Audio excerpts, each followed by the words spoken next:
Все още не е ясно колко време ще отсъства, но пък виждаме, че Реге Камп стартира се с...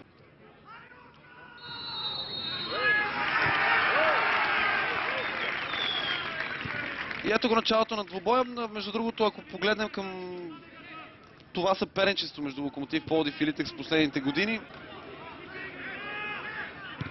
Този обратен тъч, който седи Георги Йорданов, предизвика малко емоции по трибуните. Сега обаче Локомотив отново атакува. Рикоширала топка и ето как Баривера можеше да бъде бързо разпределя топката в ляво към Боне.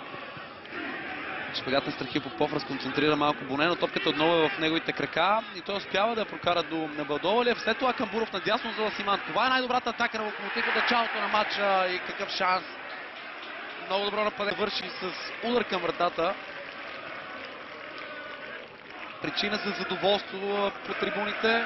Движение на футболисти без топка и най-вече бързи решения. Комбинация с поема.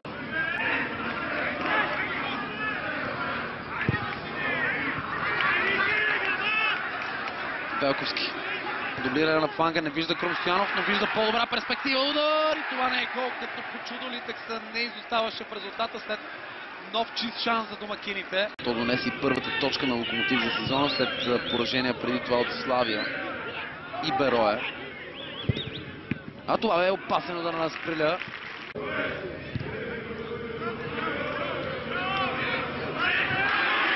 С човек на гърба Камбуров не игра с топката, но освободи пространство за Балдовалиев. Сега виждаме удар.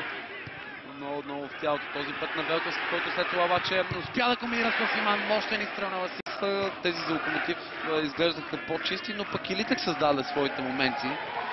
Най-вече благодарение на Данила Сприля. Продължават провокациите между Рафаел Перес и Мартин Камбуров. Камбуров е на много малко разстояние от това да остави отбора с човек по-малко. Георги Йорданов сега ще трябва да взима решение. Едно е ясно. Габровският съдия опита поне в началото на матча да ръководи по-благосклонно към играчите. Да не бърза да успокоят малко нещата и в началото на втората част ще видим доза агресия по-малко и доза качествен футбол повече.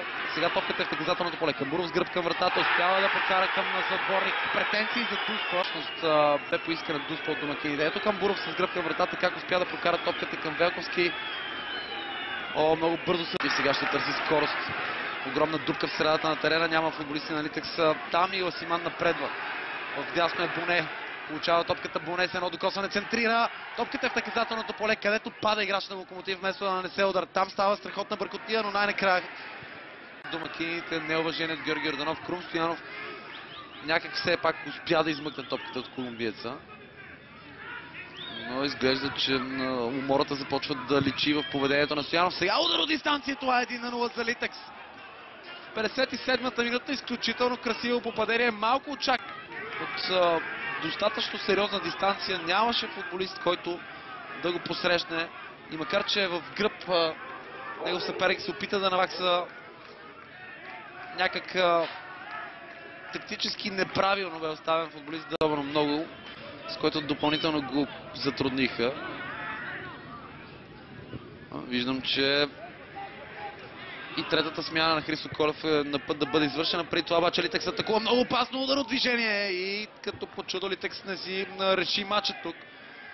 Никола Колев се озова в страхова позиция. Подаването бе отлично, но удар от въздуха не бе сполучлив.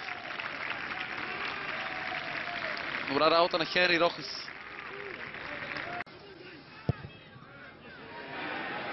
Това центриране е поредното доказателство, че включването на Димо Бакалов не бе впечатляващо. Сега шанс, удар и спасяване. Добавката трябва да донесе равенство и това е факт.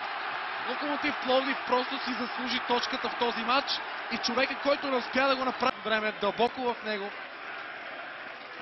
успява да донесе вероятно точката за своя тим. Втори гол в сметката на Балдовалиев. Лошо реагира цялостно отбраната на Литекс при това центриране на Боне. Топката тук бе спечелена от Камбуров. Посрещната от Кирил Котев с удар. Баривера направи каквото можа, но бранителите на Литекс просто играха неориентирано и не осъзнаха